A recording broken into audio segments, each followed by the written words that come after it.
புதியகம் நேயர்களுக்கு வணக்கம். இந்த அழகான காலை பொழுதுல நேரம் நல்ல நேரம் நிகழ்ச்சி வாயிலாக உங்க எல்லாரையும் சந்திப்பதில் மிக்க மகிழ்ச்சி.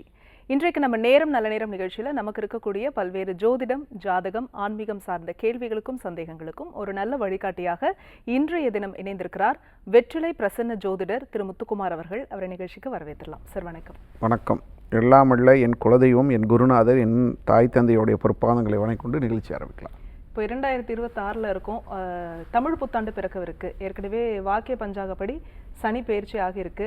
அது இல்லாமல் குரு பயிற்சி ஆக இருக்கு. இதெல்லாம் சேர்த்து இந்த தமிழ் புத்தாண்டுக்கு அப்புறமா ஜாக்பாட் அடிக்க போகிற ராசிகள் அப்படின்னா நீங்கள் எதெல்லாம் சொல்லுவீங்க? இப்போ ஒரு ஜாதகத்துக்கோ ஒரு பொதுவான ஒரு பலனையும் சொல்கிறோம் அப்படின்னு பார்த்தோம்னா, எந்த அடிப்படையில் நம்ம சொல்கிறோம் அப்படின்னு பார்க்கும் பொழுது, உங்கள் ராசிநாதன் அதுக்கு எத்தனாம் இடத்துல சனி பகவான், குரு இவங்களாம் வர்றாங்க அப்படிங்கிறத வச்சு நம்ம சொல்கிறது. இப்போ மேடம் சொன்னது பார்த்திங்கன்னா, பொதுவாக தமிழ் புத்தாண்டு அப்படின்னு ஒன்று நிகழ்கிறது அப்படின்னா, அந்த தமிழ் புத்தாண்டுக்குலையாச்சும் வாழ்க்கை மாறுமா, இல்லை பார்த்திங்க அப்படின்னா இதே போல் தான் இருக்குமா அப்படிங்கிற மாதிரி சில விஷயங்கள், சில எதிர்பார்ப்புகள் சில ராசிகளுக்கு இருந்துக்கிட்டே இருக்கும். அப்படி சனி பெயர்ச்சி, குரு பெயர்ச்சி, கிரகநிலைகள் எல்லாத்தையும் ஆராய்ச்சி பண்ணி பார்க்கும்பொழுது ஒரு 4 ராசிக்கு பார்த்திங்க அப்படின்னா கண்டிப்பாலுமே ஏற்றமான வாழ்க்கை ஏற்படும் அப்படிங்கிறது கணக்கு. அந்த 4 ராசியை சொல்கிறதுக்கு முன்னாடி ஒரு சின்ன விஷயம் கிளாரிஃபிகேஷன் கொடுத்துறேன். இந்த சந்திரன் இருக்கிற இடத்துல வச்சு நம்ம பார்த்திங்கன்னா கிரகநிலைகளை ஆராய்ச்சி பண்ணுறது பார்த்திங்கன்னா இந்த மாதிரி பொது பலன் சொல்கிறதுக்காக வரும். இது கண்டிப்பாக நடக்கும். ஆனால் உங்களுடைய சுய ஜாதகத்தில் இப்போ என்ன திசா புத்தி நடக்குது, அந்த திசா புத்தியும் நல்ல திசா புத்தியாக இருந்து இப்போ நான் சொல்கிற இந்த 4 ராசிக்கும் பார்த்திங்க அப்படின்னா நல்லா இருக்குன்னு சொல்கிறதும் ஒத்து போச்சு அப்படின்னா மட்டும்தான் 100% பலன் கண்டிப்பாலுமே உங்களுக்கு எதிர்பார்க்க முடியும். அப்படி பார்க்கும் பொழுது உங்கள் ஜாதகத்துலேயும் நல்ல திசாபுத்தி நடக்கணும்னு சொல்ல வரேன். அப்படி பார்க்கும் பொழுது இந்த எந்த 4 ராசி அது நல்லா இருக்கும் அப்படின்னு பார்க்கும்பொழுது, முதல் ராசி பார்த்திங்க அப்படின்னா விருச்சகம்.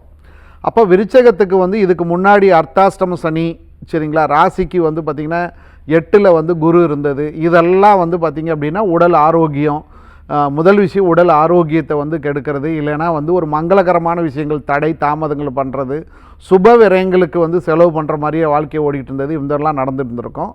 இப்படி இருக்கிற பட்சத்தில் இப்போ 9ல் குரு உச்சமாகி உங்களுடைய ராசிநாதனை ராசியும் பார்க்குறார். ஸோ 2 கூடையவன் 9ல் உச்சமாகிறது மிகப்பெரிய ஒரு அதிர்ஷ்டம், ஒரு மிகப்பெரிய வருமானத்தை கொடுக்குற ஒரு நேரமாக இந்த நேரம் இருக்கும். ஸோ இது ஒன்று. அடுத்தது பார்த்திங்க அப்படின்னா மிதுனத்துக்கு பொதுவாக இப்போ ராசி ஒரு பண வரவு அப்படின்னா 11ஆம் இடம் 2ஆம் இடம் அப்படிங்கிறத நம்ம சொல்லணும். திடீர் அதிர்ஷ்டம் அப்படின்னு சொல்கிறது 8ஆம் இடத்த சொல்லுவோம். அப்போது 2ஆம் இடத்துல குரு உச்சமாகிறாரு. எத்தனாம் இடத்துக்கு அதிபதி? 7க்கும் 10 கூடையவர். அப்போ கணவன்னா மனைவினாலேயோ, மனைவினா கணவனாலேயோ, இல்லை தொழில்முறை மூலியமாகவோ மிகப்பெரிய அபரிவிதமான பணம் வரவு கண்டிப்பாக வரணும் அப்படிங்கிறது மிதுன ராசியை பொறுத்தவரையும். அடுத்தது மகரம். மகரத்தை பொறுத்தவரையும் பார்த்திங்க அப்படின்னா ஒரு லாஜிக்கான விஷயம் என்ன அப்படின்னா, ஒரு 8 வருஷம் 9 வருஷம் 7.5 சனி இதிலெல்லாம் படாத பாடுபட்டு ஏண்டா உயிர் வாழ்கிறோம் அப்படிங்கிற மாதிரி விஷயங்களை நடந்திருக்கும். இது நான் சொல்கிறது ஒரு 20%. மீதி நபர்களுக்கு பார்த்திங்க அப்படின்னா ஒரு மாதிரி நிலையற்ற தன்மையில் மகர ராசிக்காரங்க இருந்திருப்பாங்க. இப்போ இந்த குரு உச்சமாகிறது போது நீங்கள் இந்த 7 வருஷம் பட்ட பாடுக்குள்ள ஒரு பாடம் கற்றுருப்பீங்க. அந்த பாடத்தை வச்சு, அந்த ஒரு எக்ஸ்பீரியன்ஸை வச்சு இன்னமேட்டுக்கு வழியை அமைச்சு கொடுப்பார் தெய்வம். அதை பிடிச்சி நீங்கள் மேலே வந்துட்டீங்க அப்படின்னா போதும், கண்டிப்பாக உங்கள் வாழ்க்கை நல்லாயிருக்கும். இவங்களுக்கு ஜாக்பாட் அடிக்கிற மாதிரி தான். எல்லா கெட்ட நேரமும் முடிஞ்சு இன்னமேட்டுக்கு யாருக்கு முன்னாடி ஜெயிச்சு காமிக்கிறேன்னு நினச்சனோ அந்த வெற்றியை அடைய வேண்டிய அமைப்பு, அவங்களுக்கு முன்னாடி ஜெயிக்க வேண்டிய அமைப்புக்கு மகர ராசிக்காரங்களுக்கு வந்துடுச்சு. அடுத்தது மீனராசி. மீனராசியை பொறுத்தவரையும் பார்த்திங்க அப்படின்னா 11ஆம் இடத்த பார்த்திங்க அப்படின்னா குரு உச்சம், ராசிநாதன் உச்சமாகி 11ஆம் இடத்தை பார்க்குறது பயங்கரமான விசேஷம். இப்போ இவங்களுக்கு ஜென்ம சனி நடந்துக்கிட்டு இருக்கு. அப்போ ஜென்ம சனி நடந்துகிட்டு இருக்கிற இந்த காலகட்டத்தில் ராசிநாதன் ஜெயிப்பாரா? ராசிநாதன்கிறவும் இந்த குரு பயிற்சி அப்படின்னு சொல்கிறதுனால இந்த குருங்கிறது தாய் மாதிரி, அம்மா ஸ்தானம். அப்போ அம்மா எப்போதுமே ஒரு குழந்தைய கெடுக்க நினைக்க மாட்டாங்க. 7 9 கிரகமும் இவங்களை பார்த்தாலும் கெட்டு போகாது, 12 ராசியும் பார்த்திங்கன்னா பார்த்தாலும் கெட்டு போகாது அப்படிங்கிற மாதிரி தான். இப்போது சனி யார் அப்படின்னு பார்த்தோம்னா ஒரு வாத்தியார், டீச்சர் மாதிரி. இப்போது டீச்சர் பார்த்திங்க அப்படின்னா அம்மா அரவணைப்பிலேயே ஒரு குழந்தைய வளர்க்க முடியுமானா முடியாது, கண்டிப்பாக ஸ்கூலுக்கு அனுப்பணும். அப்போ அந்த சனி பகவான் டீச்சர் மாதிரி இருக்கிற அந்த விஷயம் ஆக்டிவேட் ஆகுமா, இல்லை குரு ஆக்டிவேட் ஆகுமா அப்படின்னு சொல்லி பார்க்கும் பொழுது மீன ராசிக்காரங்களுக்கு ஒரு நல்ல திசாபுத்தி நடந்து சனி பகவானுடைய காரகத்துவத்தை புரிஞ்சுக்கிட்டு காலையில் இயர்லி மார்னிங் எந்திரிக்கிறது, ஒரு ஆன்மீகத்தில் நாட்டம் இருந்தால் ஆன்மீக வழியில் போகலாம், இல்லை லீகலாகவும் நியாயமான முறையிலையும் உடல் ஆரோக்கியத்தையும் பேணி காத்துக்கிட்டு கரெக்டான ஒரு டிசிஷன், கரெக்டான முடிவு எடுத்து இந்த காலகட்டத்தில் போயிட்டுருக்கிற ஒரு நபராக மீன ராசிக்காரங்க இருந்தீங்க அப்படின்னா இந்த குரு உங்களுக்கு வழிவகுக்கும் அப்படிங்கிறது சொல்லலாம். ரூட்டு கிளியராகவும் தடை தாமதங்கள் விலகும். இதுதான் இந்த விஷயம். நான் எது எடுக்காலும் தடைப்படுது, டிலே ஆகுது அப்படிங்கிறது, தாமதம் ஏற்படுறது எல்லாத்தையும் நிறுத்திட்டு 11ஆம் இடத்தை குரு பார்க்கறதுனால தடைப்பட்ட வருமானங்கள், நிலுவையில் இருக்கிற கேஸு ஜெயிச்சு அது மூலியமாக அபரிவிதமான பணங்கள், இது மாதிரிலாம் வர்றதுக்கு உண்டான அமைப்பு உண்டு. லாஸ்ட்டாக வந்து பார்த்திங்கன்னா கன்னிராசியை பொறுத்தவரையும் பார்த்திங்கன்னா 4க்கு 7 கூடையவர். அவர் வந்து 11ல் உச்சம். ஆல்ரெடி வந்து பார்த்திங்கன்னா கண்ட சனின்னு நடந்துக்கிட்டு இருக்கு. இந்த கண்ட சனியில் உங்களுக்கு தேவையான பணத்தை வந்து பார்த்திங்க அப்படின்னா வீடு மனை இல்லைன்னா கணவன்னா மனைவி இந்த மாதிரி வழியிலையோ உங்களுக்கு இந்த பணத்தை வந்து கொடுக்கறதுக்கு உண்டான அமைப்பு கன்னிராசிக்கு உண்டு. மீதி இருக்கிற ராசிக்காரங்களுக்கு வராதுன்னு நான் சொல்ல வரல. இதெல்லாம் எப்படி பார்த்தாலும் எந்த மாதிரி பண்ணாலும் இந்த ராசிக்காரங்களுக்கு பணம் வந்துடும். அப்போது அதிகப்படியான ஒரு அபரீதமான வளர்ச்சி அடைய வேண்டிய இந்த தமிழ் புத்தாண்டில் ஒரு மிகப்பெரிய பண வரவும் ஒரு சௌகரியங்களும் பட்ட கஷ்டங்களுக்கு தீர்வும் கிடைக்கிற ஒரு ராசி அப்படின்னு பார்த்தோம்னா முதல்ல வந்து பார்த்திங்கன்னா விருச்சகம், அடுத்தது மிதுனம், மகரம், மீனம், கன்னி, இவங்களுக்கு தான். மீதி இருக்கிற ராசிக்காரங்களாம் அந்த குரு பயிற்சிகளும் போய் கலந்துக்கிட்டு அந்த சனி பயிற்சியும் போதும் கலந்துக்கிட்டோம். நம்ம குலதெய்வ வழிபாடும் வந்து பார்த்திங்க அப்படின்னா விடாமல் கும்பிட்டுட்டு வரும் பொழுது கண்டிப்பாலுமே வாழ்க்கையை வந்து தடுமாற்றத்துக்கு போகாமல் நல்ல வாழ்க்கையை எடுத்துப்படுத்தி கொடுக்க முடியும். நல்லதே நினைங்க, எண்ணம் போல் வாழ்க்கை. நீங்கள் என்ன நினைக்கிறீங்களோ அதை தான் வாழ முடியும். அதுக்கு உண்டான எக்ஸ்பீரியன்ஸ் கிடைக்கும் பொழுது கஷ்டம்னு நம்ம நினைக்கிறோம். அப்படி கிடையாது. அதுக்கு உண்டான பாடத்தை கரெக்டாக புரிஞ்சுக்கிட்டோம்னா ஒரே நாள் தான் அந்த பிரச்சனை வரும். சில பேர்த்துக்கு வந்து பார்த்திங்க அப்படின்னா ஒரு 10 வருஷமாக மாறல அப்படின்னு பார்த்தோம்னா அவர் இன்னும் அந்த லெசனை கற்றுக்கலேன்னு அர்த்தம். ஒரே நாளில் கற்றுக்குவாங்க. நான் வந்து இன்னும் கற்றுக்க வேண்டியது நிறையா இருக்குது அப்படிங்கிற மாதிரி நீங்கள் எடுத்துங்க. கண்டிப்பாக நல்லபடியாக இருக்கும். வாழ்க்கை மேலும் மேலும் சிறப்படைய அடியேன் வாழ்த்துக்கள். ரொம்ப அழகாக சொன்னீங்க. நீங்கள் குறிப்பிட்ட ராசிகளுக்கும் ரொம்ப ஒரு ஆறுதல் கொடுக்கக்கூடிய ஒரு விஷயமாகவும் இருக்குது. நம்ம தொடர்ந்து பேசலாம். ஒரு காலர் லைனில் இருக்காங்க. வணக்கம், உங்கள் பேர் சொல்லுங்கள். வணக்கம், வினுகுமாரி. எந்த ஊர்லேருந்து பேசுகிறீங்கம்மா? மார்த்தாண்டம். சரி, கன்னியாகுமரி மாவட்டம். சரிம்மா, 48க்குள்ள ஒரு எண் சொல்லுங்கம்மா. 48 சொல்லியிருக்கீங்க. இல்ல நான் 33. சரிம்மா, காத்துருங்க. நீங்க கேட்க போற கேள்வி அதற்கான தீர்வு சார் சொல்லுவாங்க. அம்மா வணக்கங்கம்மா. வணக்கம் சார். முதல் விஷயம் வந்து பார்த்தீங்க அப்படின்னா குலதெய்வத்தோடைய அனுகூலம் எப்படி இருக்குது அப்படின்னு பார்க்கணும். உங்களுடைய குலதெய்வங்கிறது பெண் தெய்வம், காவல் தெய்வம், இதெல்லாம் இருக்கிற சாமி இதெல்லாம் வருது. அடுத்தது வந்து பார்த்திங்கன்னா நம்ம வீட்டுக்கு பக்கத்துலேயே வந்து பார்த்திங்கன்னா சர்ச்சு, மசூதி இந்த மாதிரி ஏதாவது ஒன்று இருந்துச்சு, இல்லைன்னா அந்த மாதிரி இருந்த இடத்துல இருந்தீங்களா? இல்லை, வீட்டு பக்கம் ஹிந்து கோயில் இருக்கு, எசக்கியம்மன் கோயில். இல்லை அந்த மாதிரி சர்ச்சு, மசூதி இந்த மாதிரி இடத்துல இருந்தீங்களான்னு கேட்குறேன் இதுக்கு முன்னாடி. ஆமாம், சர்ச். சரிங்கம்மா, அந்த இடத்துல வந்து பார்த்தீங்கன்னா இருக்கணும். இப்போ வந்து ஷிஃப்ட் ஆகி இருக்கிறீங்க. பக்கத்தில் எசக்கியம்மன் அப்படிங்கிற ஆலயம் இருக்குது, கரெக்டா? ஆமாம். Right, okay. இப்போ எதுக்கு இருக்கிற இடத்த பற்றி நம்ம பேசுகிறோம் அப்படின்னா இருக்கிற இடத்த மாற்றி அமைக்கிறதுனால மேன்மைகள் ஏற்பட வேண்டிய அமைப்புகள் உண்டு. வடக்கு பார்த்த வாசப்படி உங்களுக்கு ஆகாதுமா. நீங்கள் இப்போ என்ன பார்த்த வாசப்படி வச்சுருக்கீங்க? ஃப்ரண்ட் வந்து மேற்கு, ராஜநிலை பேக் வடக்கு. அதுதான் ஆகாது அப்படின்ட்டு. இதனால் உடல் ஆரோக்கியம், பெண்களுக்கு பிரச்சனைகள் இதெல்லாம் ஏற்பட வேண்டிய அமைப்புகள் இருக்குமா. இது என்னுடைய பாயிண்ட் ஆஃப் வியூவில். நீங்கள் கேள்வி கேளுங்க. உங்கள் கேள்வி என்னம்மா? பையனுக்காக கேட்கேன். பையன் MBA பண்ணிட்டு இருக்கேன். அவனு உடம்பும் சரியில்லை, வேலை கிடைக்குமா, ஸ்ட்ரெஸ்ஸாகவும் இருக்கேன், வேலை கிடைக்குமா கிடைக்காதா, LLB பண்ணலாமா, எதெல்லாமோ சொல்லிட்டு இருக்கேன். சரிம்மா, இப்போ நீங்கள் இருக்கிற வீடு வாடகை வீடா சொந்த வீடாம்மா? சொந்த வீடு.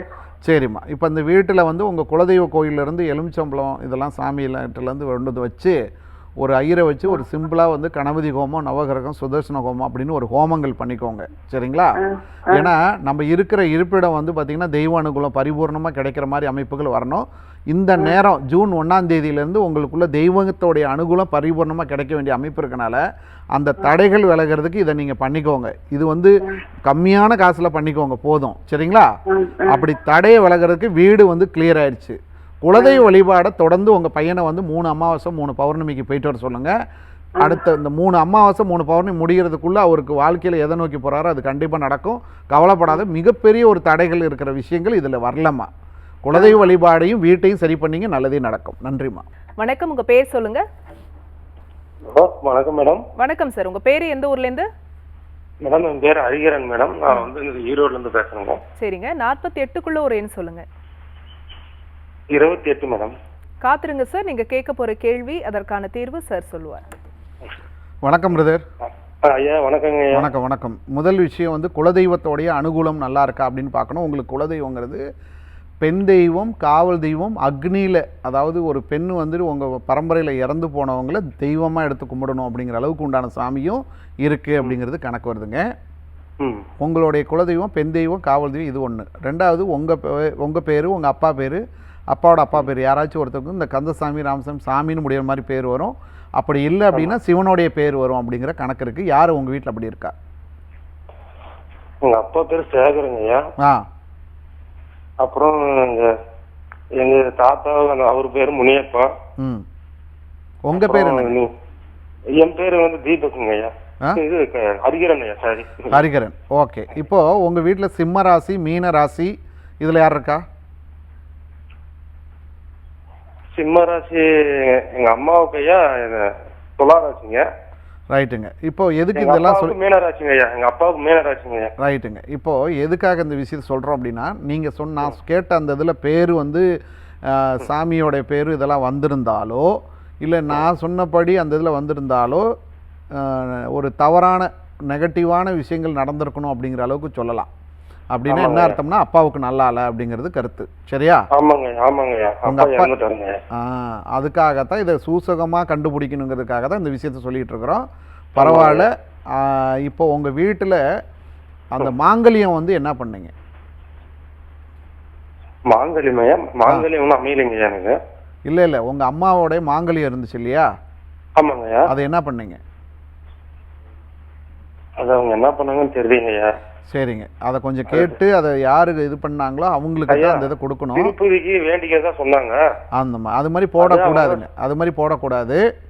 அந்த தவற ஒண்டி செஞ்சிடாதீங்க. இன்னைக்கு நேயர்கள் அனைவருக்கும் நான் சொல்ற ஒரு விஷயம், ஒரு கழுத்துல வந்து ஒரு மாங்கல்யம் ஏற்படுத்துது அப்படின்னா அது எதுக்காக அந்த விஷயத்தை நம்ம முன்னோர்கள் சொல்லி கொடுத்துருக்காங்க அப்படின்னா, இப்போ ஒரு பெண் ஒரு குலதெய்வத்தை ஒரு பெண் வந்து அவங்க அப்பா வீட்டு சாமியை கும்பிட்டுட்டு வருவாங்க. ஆணுக்கு ஒரு குலதெய்வமா இருக்கும். இப்போ இந்த அப்பா வீட்டு சாமியை விட்டுட்டு நம்மளுடைய ஜென்ரேஷனை கிரியேட் பண்றதுக்காகவும் நம்மளுடைய ஒரு இதுக்கு பாண்டுங்க ஆகிறதுக்காக வந்துட்டு உருவாகிறது தான் இந்த திருமணம். அந்த திருமணத்துக்கு கனெக்டிவிட்டி கொடுக்கறது தான் இந்த மாங்கல்யம். இந்த மாங்கல்யம் வந்து பெண்ணோடைய இதயத்துக்கிட்ட அதிகமாக இருக்கிறனால தான் மேக்சிமம் ஹார்ட் அட்டாக் வராது அப்படின்னு கூட ஒருத்தவங்க சொல்லுவாங்க. அது சயின்டிஃபிக்கலாக இருந்தால் கூட கனெக்ஷன் நம்மளுடைய ஒரு எங்கேயோ பிறந்து வளர்ந்த ஒரு பெண்ணுக்கு இந்த மாங்கல்யங்கிற ஒரு கயிறு வந்து பார்த்திங்கன்னா கனெக்டிவிட்டி பண்ணுறது. எப்படி வந்து பிராமணனாக பிறக்கிறவங்க வந்து பார்த்திங்கன்னா பூணூல் போட்டாங்கன்னா அவங்க சொல்கிற மந்திரங்கள் எப்படி அவங்க உடம்புலையே கண்ட்ரோலாக இருக்கும், மந்திர கட்டு உடம்புலையே இருக்குன்னு சொல்கிறதுக்காக அந்த பூணூல் போடுறாங்களோ, அதே போல் மாங்கல்யங்கிறது இந்த வாழ வந்த அந்த பெண்ணுக்கும் நம்ம குடும்பத்துக்கும் பாண்டிங் ஆகிறதுக்காக. அந்த ஒரு பாண்டிங்காக இருக்குது. ஒருத்தவங்க இறந்து போயிட்டு, அவர் ஹஸ்பண்ட் இறந்து போயிட்டு அதை வந்து இது பண்ணுறாங்கன்னா கொல்லி வச்சவங்களுக்கு மோதிரமாக செஞ்சு போடணும். இதை தவிர்த்து கோயிலில் போடுறேன், நான் இல்லாதவங்களுக்கு கொடுக்குறேன், நான் செயினாக செஞ்சு மறுபடியும் நானே கழுத்தில் போட்டுக்கிறேன் அப்படின்னு செஞ்சோம்னா பாவம். அதனால் இதை வந்து முடிவு பண்ணிடாதீங்க. இது ஒரு பாயிண்ட். இப்போது உங்களுடைய கேள்வி என்ன அப்படின்னு பார்க்கும்பொழுது, மங்களகரமான விஷயத்தை பற்றி கேட்கலாம், கவர்மெண்ட் சார்ந்த விஷயம், தொழில் சார்ந்த, இந்த 3 விஷயம் கேள்வி வருது. உங்கள் கேள்வி என்னங்கய்யா? தொழில் விஷயங்க. தொழிலை பொறுத்தவரையும் வந்து பார்த்தீங்க அப்படின்னா சீக்கிரம் ஜூன் 1ஆம் தேதியிலேருந்து உங்களுக்கு அமையும். சொந்த தொழிலுக்கு உண்டான ட்ரை பண்ணுறீங்க அப்படின்னா அந்த இதை ட்ரை பண்ணுங்கள். கண்டிப்பாக தொழில் ஸ்தானம் வந்து உங்கள் சொந்த தொழிலில் தான் உருவாகிறதுக்கு உண்டான அமைப்புகள் உண்டு.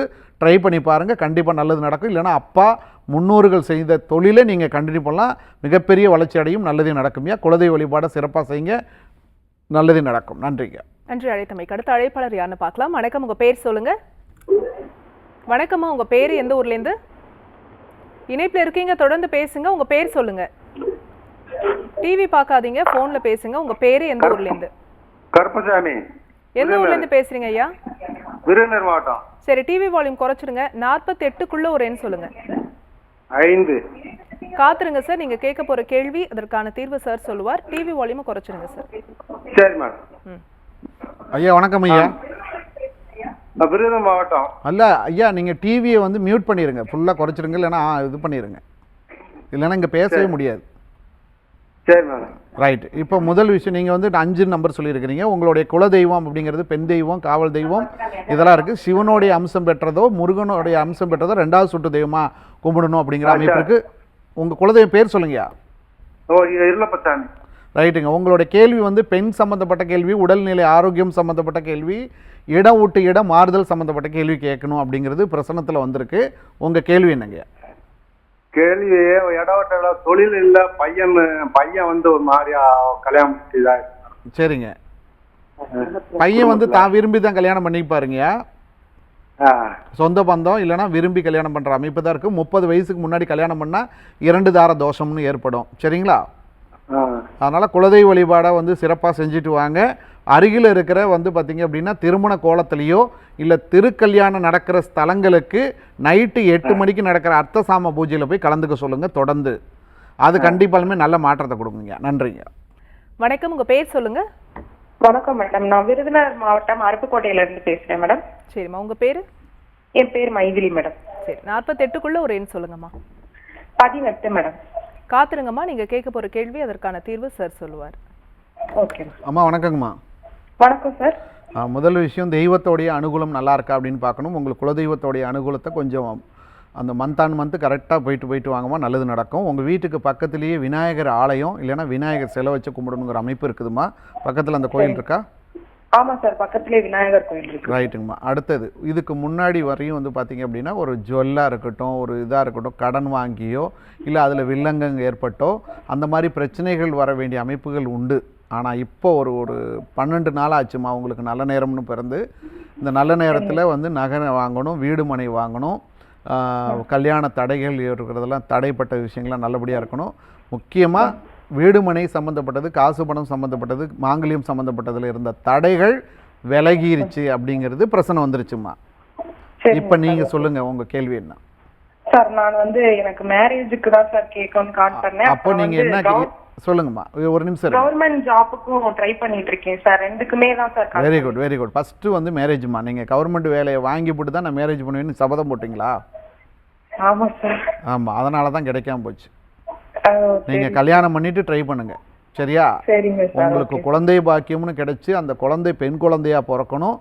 அந்த பெண் குழந்தைக்கு அப்புறமேட்டுக்கு பையனும் பிறக்கணும் அப்படிங்கிறது உங்கள் ஜாதகம். அந்த உங்கள் குலதெய்வமும் உங்கள் முன்னோர்களும் உங்களுடைய வம்சத்தில் உங்கள் மூலியமாக அது உருவாகணும் அப்படிங்கிற அமைப்புகள் இருக்கிறதுனால அந்த ஒரு பாக்கியத்தோடே உள்ள பாக்கியவாதி தான் நீங்கள். அப்போ கண்டிப்பாலுமே உங்களுக்கு இந்த மாதிரி லைன் இது பண்ணி தான் கிடைக்கும் ஒழிஞ்சு நான் கவர்மெண்ட் வேலையை அச்சீவ் பண்ணிட்டு தான் போவேன் அப்படிங்கிறது கிடைக்காதுன்னு நான் சொல்ல வரல. இப்போது ஜோதிடத்தில் எடுத்து ஓரமாக வச்சுருங்க. 100க்கு 80% 80 மார்க் எடுத்தவங்கன்னா கவர்மெண்ட் வேலைக்கு ஓகே அப்படின்னு சொல்கிறோம்னா நம்ம எப்படி ட்ரை பண்ணணும் அப்படின்னா 100க்கு 100 ட்ரை பண்ணணும். அப்போ தான் இருக்கிற அந்த கேஸ்ட் ப்ராப்ளம், நிறைய எண்ணிக்கை ப்ராப்ளம், போஸ்டிங் ப்ராப்ளம் அப்படிங்கிறதெல்லாம் நம்ம ஓவர் கம் பண்ணி நம்மளால் வர முடியும்.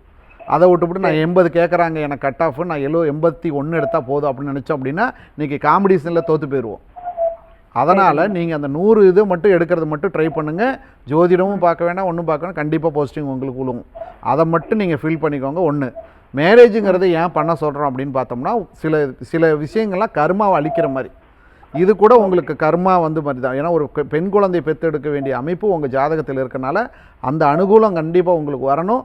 ஒரு வம்ச விருத்தி அடையணும் அப்படிங்கிற அளவுக்கு அமைப்புகள் உண்டு. அதுபடி நல்லபடியாக இருக்கும். ஏஜை வந்து அதிகமாக ஆக்கிட்டு போயிட்டு இருக்காதீங்க.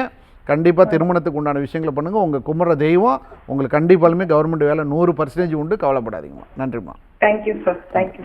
நன்றிம்மா அழைத்தமைக்கு. சார், இப்போது ஜாதகம் பார்த்தும் நம்ம வந்து பலன் சொல்கிறோம். வெற்றிலை வச்சு நீங்கள் வந்து பலன் சொல்கிறத பார்க்க முடியுது. இப்போ ஜாதகத்தை வச்சு பார்க்குறது கரெக்டாக இல்லை வெற்றிலை வச்சு பார்க்குறதே நமக்கு சிறப்பாக இருக்கும்? இப்போது நம்ம வந்து இந்த நிகழ்ச்சி ஆரம்பிக்கிறதுக்கு முன்னாடி வந்து பார்த்திங்க அப்படின்னா பொதுவாக எப்படி தமிழ் புத்தாண்டு எப்படி இருக்கும், ஜாக்பாட் எப்படி இருக்கும் அப்படின்னு சொல்லிட்டு மேடம் கேட்டாங்க. அதை நம்ம எந்த அடிப்படையில் வச்சு நம்ம சொல்கிறோம் அப்படின்னா உங்கள் ஜாதகத்தில் ராசி அப்படிங்கிறது சந்திரன் எங்கே இருக்குதோ அதுதான் உங்கள் ராசி. அது எந்த கட்டத்தில் இருக்கோ, மேசத்தில் இருந்தால் மேச ராசி, ரிஷபத்தில் இருந்தால் ரிஷப ராசி அப்படின்னு. அப்போ அந்த ராசிக்கு இந்த தமிழ் புத்தாண்டு காலகட்டத்தில் எங்கெங்கெல்லாம் கிரகநிலைகள் இருக்கிறதோ அந்த கிரகநிலைகள் அடிப்படையில் வச்சு நீங்கள் எப்படி இருப்பீங்க அப்படி இருப்பீங்கன்னு சொல்லிவிட்டு நம்ம சொல்கிற அடிப்படையில் இந்த 5 ராசிக்கு இப்படி இருக்கும்னு நம்ம சொன்னோம். அப்போது நீங்கள் ஜாதகத்தை கொண்டு வந்து கொடுத்தா தான் நீங்கள் என்ன ராசிங்கிறத ஒரு ஜோசியரால் கண்டுபிடிக்க முடியும். இது வந்து ஜோதிடத்தை வச்சு பார்க்குறது. நம்ம வெற்றிலை வச்சு பிரசனம் பார்க்குறது அப்படிங்கிறது என்ன மெத்தட்னா, வெத்தலை வாங்கிட்டு வந்து வச்சாவே போதும். இப்போ லாஸ்ட்டு காலர்ஸ்க்கு நம்ம சொன்னோம் இல்லையா, நீங்கள் கல்யாணம் பண்ணிட்டு தான் வந்துட்டு பார்த்தீங்கன்னா கவர்மெண்ட் வேலைக்கு போகணும் அப்படின்னு நம்ம ஸ்ட்ராங்காக சொன்னோம். ஆனால் அவங்க நினச்சது அப்படியே ஆப்போசிட்டாக நினச்சிருந்தாங்க.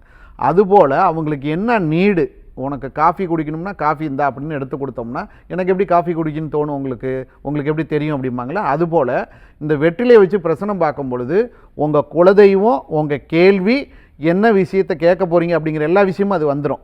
எப்படி அது வரும், வீடியோ மாதிரி காமிக்குமா அப்படின்னா கிடையாது. இன்றைய கோச்சாரங்கள், இன்றைய கிரகநிலைகளை எடுத்து நம்ம வச்சுப்போம். அதே போல் நீங்கள் வந்த நேரம் சரிங்களா, எவ்வளோ வெத்தலை வாங்கிட்டு வந்திருக்கிறீங்க, இதெல்லாம் வச்சு ஒரு கால்குலேஷன் பண்ணி ஒரு லக்னத்தை வந்து கிரியேட் பண்ணுறோம். அந்த லக்னங்கிறது என்ன அப்படின்னு பார்த்தோம்னா, நான் பிறப்பு முதல் இதுவரையும் நான் இவ்வளோ கஷ்டப்பட்டுட்டேன். ஆனால் கஷ்டப்படுற அந்த காலகட்டத்திலேயே நான் அந்த கோயிலுக்கும் இந்த சாமிக்கெல்லாம் நான் ஐயப்பன் கோயிலுக்கு வருஷம் ஆனால் நான் மாலை போட்டு போயிடுவேன், என் குலதெய்வத்தை கும்பிட்டுட்டு இருக்கேன் அப்படின்னு சொல்லிகிட்டே வருவீங்க இல்லையா. அதுக்கு ஒரு புண்ணியம்னு ஒரு கிடைக்கும்ல, அந்த புண்ணியத்துக்குன்னு உங்கள் வாழ்க்கை மாறும் பார்த்தீங்களா. அந்த மாறுறது இந்த திசையிலேருந்து இந்த நேரத்துலேருந்து இப்படி மாறும், இல்லை இதை செஞ்சால் உங்கள் வாழ்க்கை மாறும்னு ஈஸியாக வந்துடும். அப்போ இன்னும் புரிகிற மாதிரி சொன்னோம்னா, ஒரு ரோட்டில் போயிட்டுருக்கிறீங்க, டிராஃபிக் போலீஸ்காரர் நிற்கிறாரு, ஐயா நான் கோயிலுக்கு இப்படி போகலாமான்னு சொன்னோன்னா அவர் இந்த வழியில் போங்க அப்படின்னு சொன்னார்னா அதுபடி தான் இந்த வெற்றிலை பிரசனம். அப்போ இந்த ஜாதகத்தை வச்சு பார்க்குறது பெஸ்ட்டு, வெற்றிலை வச்சு பார்க்குறது பெஸ்ட்டான்னு நம்ம சொல்ல வரல. இதில் எதுவுமே இல்லாமல் நம்ம பார்க்குறோம். என்னை காண்டாக்ட் பண்ணணும்னா கீழே இருக்கிற நம்பரை வந்து ஃபஸ்ட்டு நோட் பண்ணிக்கோங்க. நோட் பண்ணிவிட்டு நம்ம சென்னை, கரூர் 2 இடத்துல பார்க்குறோம். வெற்றிலையை வச்சு பார்க்கறனால வெத்தலை வாங்கிட்டு வந்தால் குடும்பத்தில் இருக்க எல்லா விஷயமும் இதில் வந்துடும். ஃபோன் பண்ணி அப்பாயின்மெண்ட் வாங்கிட்டு வாங்க. மறுபடியும் ஒரு கையெடுத்து கும்பிட்றேன், இந்த நம்பருக்கு ஃபோன் பண்ணி அப்பாயின்மெண்ட்டுக்காக மட்டும்தான் ஒழிஞ்சு சில பேர் ஃபோன் பண்ணி எனக்கு சொல்லுங்கள் அப்படிங்கிறாங்க. அது மாதிரி வேண்டாம். இது அப்பாயின்மெண்ட்டுக்காக கொடுக்குற நம்பர் இந்த நம்பருக்கு பார்க்குற மாதிரி இருந்தால் கூப்பிடுங்க, கண்டிப்பாக பார்த்துக்கிறோம். மீண்டும் சந்திப்போம். நன்றி, வணக்கம். மிக்க நன்றி சார். இன்றைய நேரலையில் எங்களுக்காக இணைந்து கொண்டு தமிழ் புத்தாண்டு பலன் வந்து சொல்லியிருக்கீங்க. அதே மாதிரி நேர்கள் கேட்டு அவங்களுடைய கேள்விகளுக்கு பிரசன்னத்தின் அடிப்படையில், எண்கள் அடிப்படையிலேயே நீங்கள் வந்து பலன் சொன்னீங்க. மிக்க நன்றி. நேர்களை மீண்டும் மற்றும் ஒரு நிகழ்ச்சியில் நாங்கள் உங்களை சந்திக்கிறோம். அதுவரைக்கும் நன்றி, வணக்கம்.